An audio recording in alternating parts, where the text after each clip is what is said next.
Baik, Assalamualaikum warahmatullahi wabarakatuh. Perkenalkan, nama saya Mukaromah dengan NPM 2175359. Di sini saya akan menjelaskan tentang proyek pertama dengan mata kuliah rancang bangun jaringan komputer dengan dosen pengampu. Yang pertama ada Bapak Imam Sarwardi, yang kedua ada Bapak Eko Subiantoro, dan yang ketiga ada Ibu Nurul Komariah. Nah, pada proyek pertama ini mahasiswa diminta untuk menguasai secara teori dan praktik dari yang pertama ada dasar komunikasi data, yang kedua ada IPv4 yang berisi subnetting dan FLSM, yang ketiga ada dasar konfigurasi router dan switch, yang keempat ada LAN design yang berisi core switch, distributor switch, dan access switch, yang kelima ada VLAN, yang keenam ada inter-VLAN routing, yang ketujuh ada DHCP server dan DHCP relay, yang ke-8 ada cara kerja web server dan DNS server, yang ke-9 ada perancangan jaringan, dan yang ke-10 penggunaan network simulator pakai tracer, dan yang ke-11 ada network setting. Nah, di sini untuk project pertama, di sini kita mendapatkan 3 gedung. Yang pertama ada gedung data center, kedua ada gedung A, dan yang ketiga ada gedung B. Nah, ini untuk project pertama berisikan di sini terdapat gedung data center yang berisikan DHCP, core router, core switch, dan external server. Nah, untuk gedung A terdapat 1 switch distributor, 2 switch access, dan terdapat 46 PC. Nah, untuk gedung B juga sama seperti gedung A yang berisikan 1 switch distributor, 2 switch access, dan 46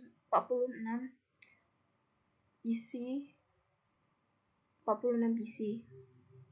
Nah, di sini untuk project itu saya telah membuat topologi yang berisikan pertama ada satu server DHCP, yang kedua ini untuk data center berisikan DHCP server, core router, switch yang berisikan yang terhubung dengan server polinela.ac.id, dan server DNS.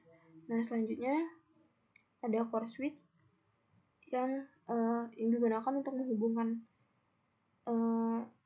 switch distributor dari masing-masing gedung. Nah, untuk gedung A ini terdapat 1 switch distributor dan 2 switch access. Nah, di sini saya menggunakan access point untuk PC yang wireless. Di sini untuk PC wireless, untuk VLAN tamu terdapat 5 PC, untuk VLAN dosen terdapat 5 PC, untuk VLAN mahasiswa terdapat 10 PC, untuk VLAN manajemen terdapat 1 PC, dan untuk native VLAN terdapat 2 PC. Nah, untuk masing-masing PC ini untuk setiap gedung sama terdapat untuk 1 switch access terdapat 23 PC, dan untuk 1 gedung terdapat 46 PC. Nah, di sini pertama kegunaan dari si DHCP server ini yaitu memberikan IP address secara otomatis pada setiap klien yang terhubung dengan DHCP. Nah, di sini DHCP akan memberikan IP setelah klien si PC ini meminta request IP dan memberikan IP sesuai IP address yang telah ditentukan. Selanjutnya itu kegunaan dari core router. Di sini saya menggunakan core router dengan fungsi yaitu tempat pengolahan IP address yang akan diedarkan dan merutokkan data dalam jaringan dan bertanggung jawab untuk menghubungkan semua jaringan. Di sini selanjutnya saya menggunakan core switch. Di sini fungsi dari core switch sendiri yaitu penghubung dari jaringan pengguna dengan jaringan pusat si data center ini. Selanjutnya itu terdapat 2 switch distributor. Di sini fungsi dari switch distributor ini yaitu penghubung antar switch yang digunakan untuk menerima request dari switch access dan dikirim pada core switch. Selanjutnya ada switch access yaitu penghubung antar jaringan dan user atau pengguna. Nah, di sini saya juga telah membuat RAB dari rancang bangun jaringan ini. Yang pertama terdapat device atau nama alat. Yang pertama server dengan merek Cisco CSC460 dengan jumlah satuan unit. Nah, di sini saya menggunakan 3 unit dengan satuan unitnya di harga 24.500.000 dan jumlah keseluruhan dari server di harga 73.500.000. Selanjutnya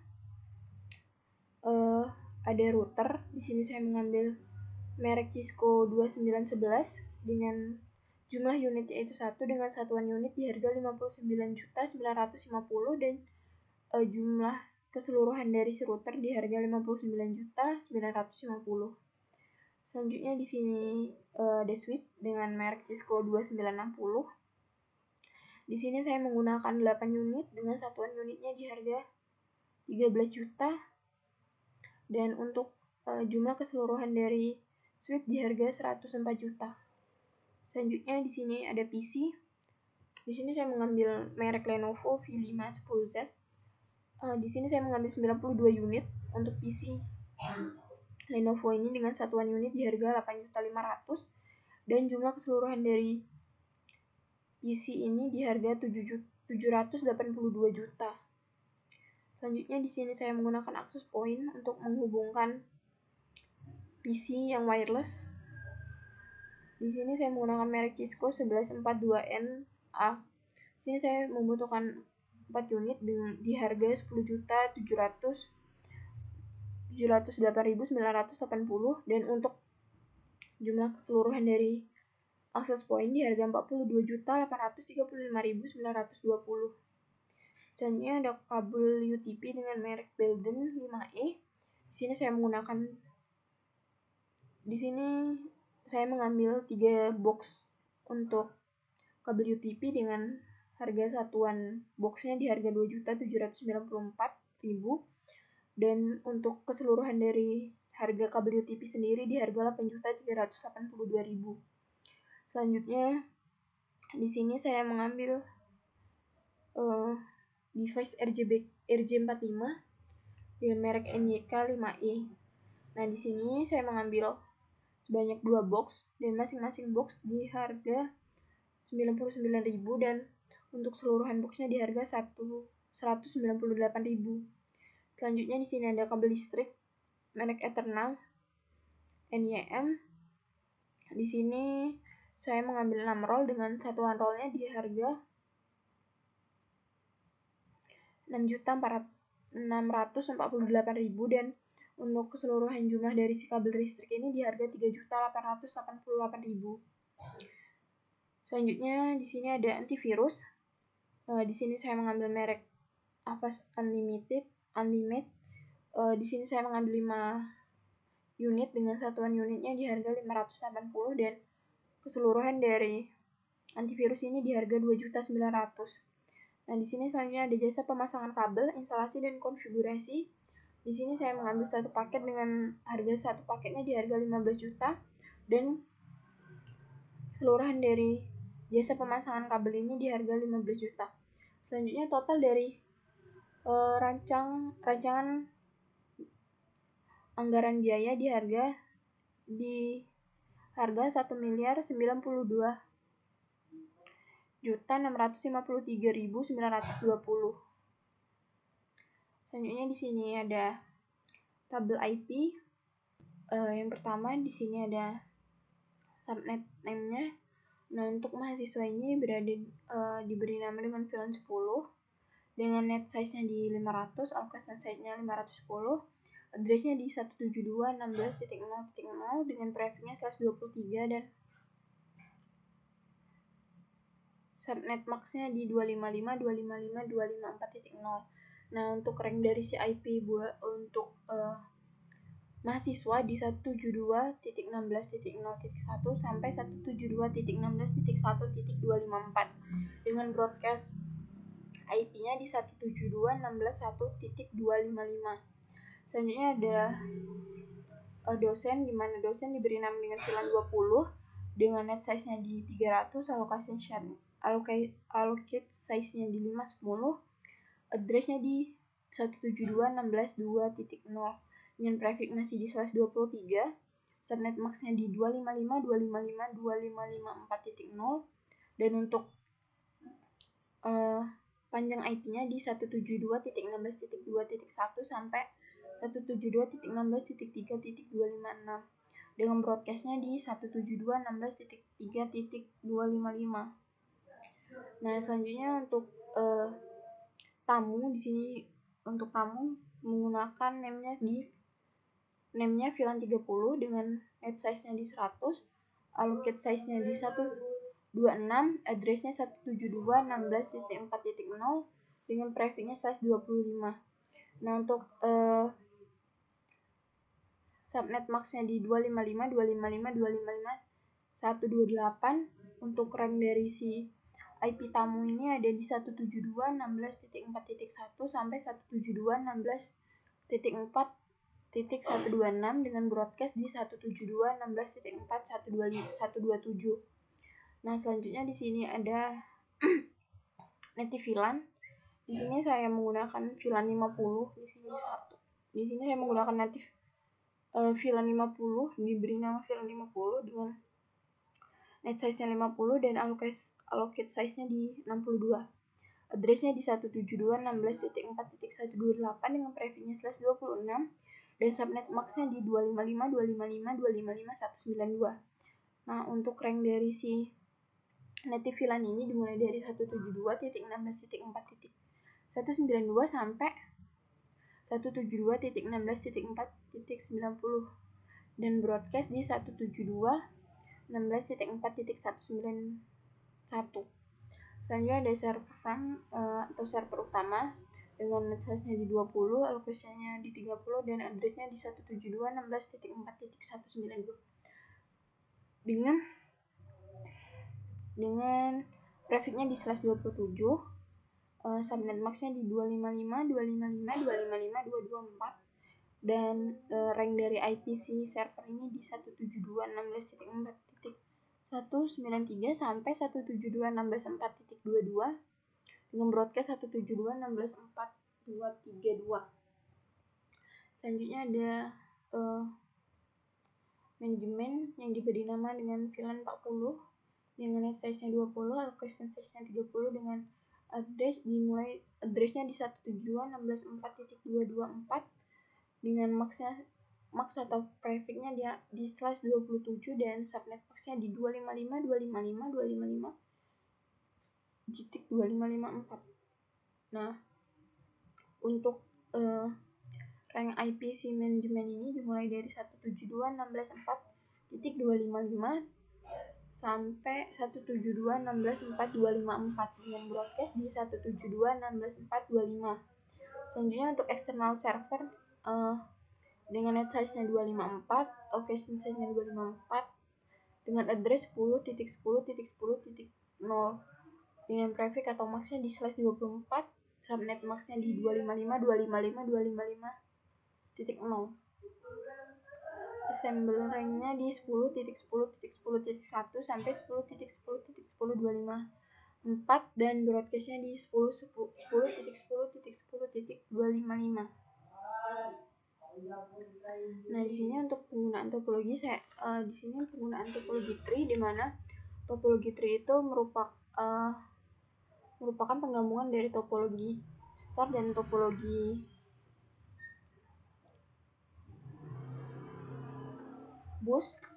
Nah, untuk untuk ciri-ciri dari si topologi ini menggunakan kabel dari J45 atau kabel UTP.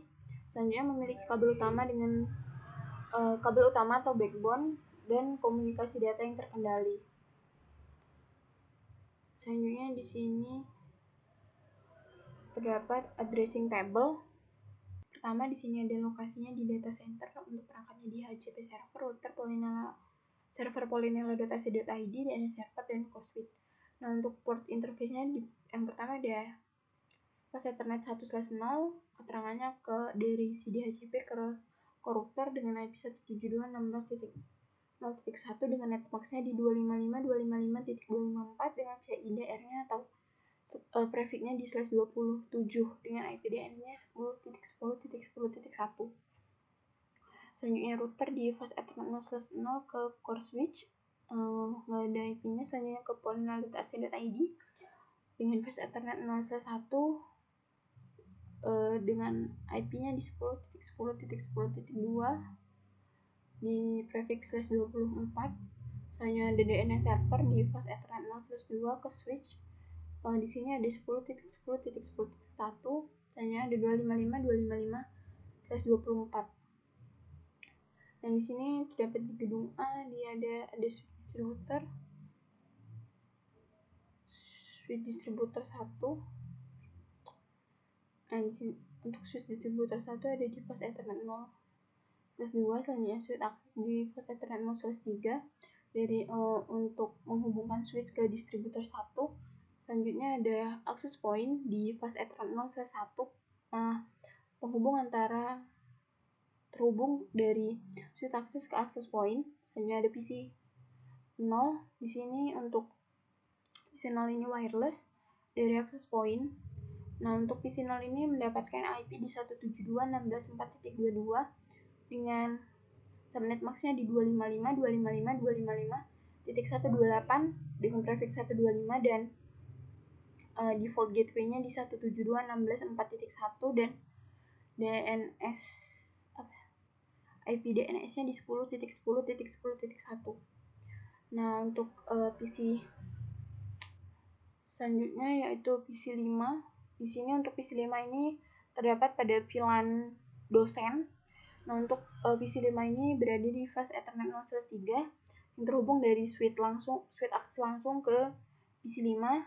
Di sini untuk PC 5 atau PC VLAN yang terdapat pada VLAN dosen atau VLAN 20 itu di 172.16.2.18 dengan subnet maxnya di 255.255.254.0 dengan prefixnya /23. Default gateway-nya di 172.16.1. Selanjutnya untuk IP DNS-nya sama semua di 10.10.10.1. Nah, untuk 5 PC dari fast Ethernet 0/3 sampai fast Ethernet 0/7 ini berada di VLAN dosen yaitu VLAN 20. Nah, untuk PC selanjutnya itu ada PC 10 dengan fast Ethernet 0/8 yang terhubung dari switch akses langsung ke PC 10. Nah, untuk PC 10 ini terdapat pada VLAN mahasiswa yaitu VLAN 10. Di sini untuk PC 10 mendapatkan IP di 172.16.0.35 untuk subnet maxnya di 255.255.255.4 dengan prefix /23 dan default gateway-nya di 172.16.0.0. Nah, untuk DNS servernya ini sama ya.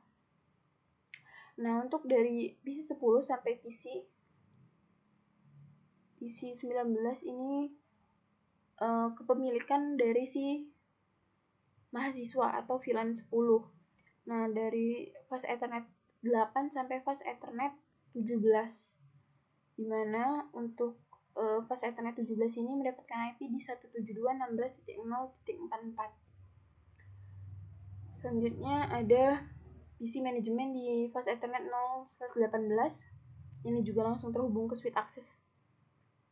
Di sini untuk si PC 20 atau PC untuk VLAN 40 pada manajemen mendapatkan IP di 172.16.4.30 dengan subnet maxnya di 255.255.255.224 dengan prefixnya di /27. Nah, untuk default gateway-nya di 172.16.4.225. Selanjutnya untuk PC 21 dan 22 atau fast Ethernet 0/19 dan 20 ini kepunyaan milik si native VLAN. Di sini untuk fast Ethernet 19 dan 20 berada di VLAN 50. Di sini mendapatkan IP di 172.16.4.15 dengan subnet maxnya di 255.255.255.19 dengan prefixnya 26 dan default gateway-nya di 172.16.4.18. Itu pada gedung A pada switch akses pertama, dan selanjutnya kita ke gedung B untuk ini untuk gedung B. Kita mulai dari PC 46. Di sini untuk gedung B juga sama seperti gedung A. Di sini ada 5 PC yang terhubung secara wireless ke access point.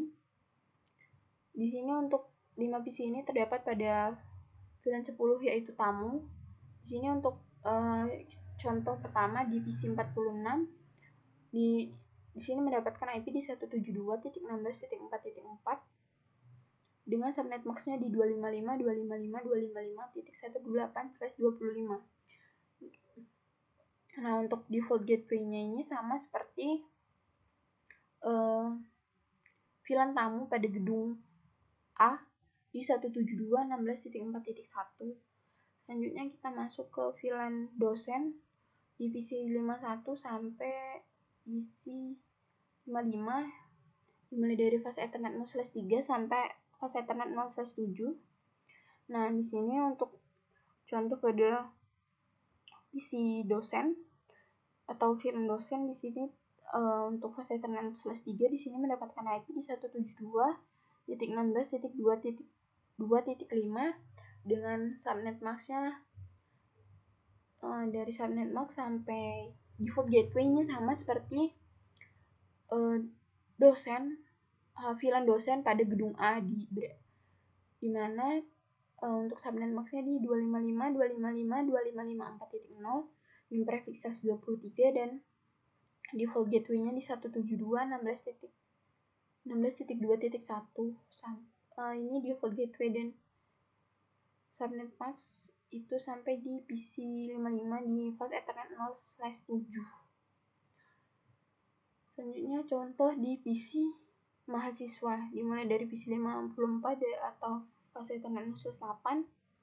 Nah, kita ambil contoh satu di PC di VLAN mahasiswa atau VLAN 10. Di sini mendapatkan IP di 172.16.0.26. Nah, ini juga sama seperti VLAN pada gedung A. VLAN mahasiswa di gedung A untuk default gateway, prefix, dan default gateway. Nah, untuk mahasiswa pada gedung B ini juga sama dimulai dari fase Ethernet 08 sampai fase Ethernet 07. Fase Ethernet 17. Selanjutnya ini ada PC untuk manajemen. Nah, untuk PC manajemen ini hanya terdapat satu, lalu mendapatkan IP di 172.16.4.22. Nah, ini juga sama untuk subnet max, prefix, dan default gateway sama seperti PC manajemen pada gedung A di 255.255.255.224/27 untuk default gateway di 172.16.4.25. Selanjutnya ada PC 67, ini untuk di fase Ethernet 0/19-20 itu berada pada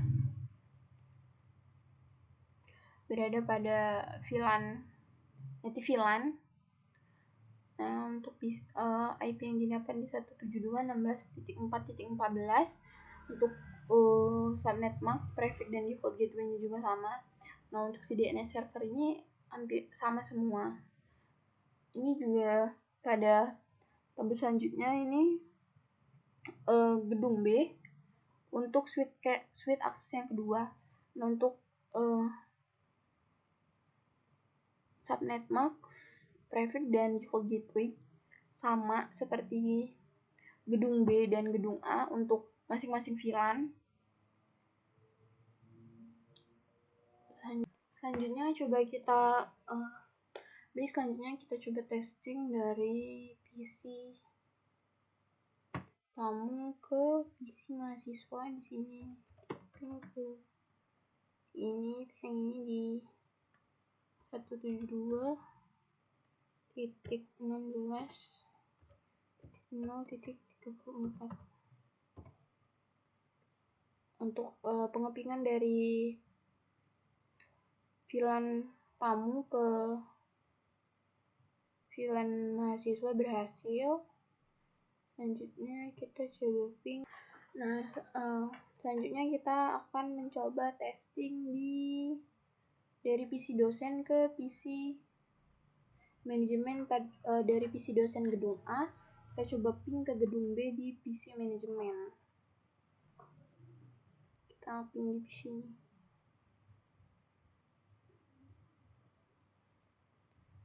Ping 72.16.4.227. Nah, untuk pengepingan dari gedung A di VLAN dosen dan ke gedung B di VLAN manajemen juga berhasil. Sekarang kita coba ping si DNS servernya dari PC mahasiswa gedung A. Kita ping di 10.10.10.10. Nah, ini juga sudah berhasil untuk pengepingan dari si VLAN mahasiswa ke DNS server. Nah, mungkin itu saja yang dapat saya jelaskan. Kurang lebihnya saya mohon maaf. Kepada Allah saya mohon ampun. Wabillahi taufiq wal hidayah. Wassalamualaikum warahmatullahi wabarakatuh.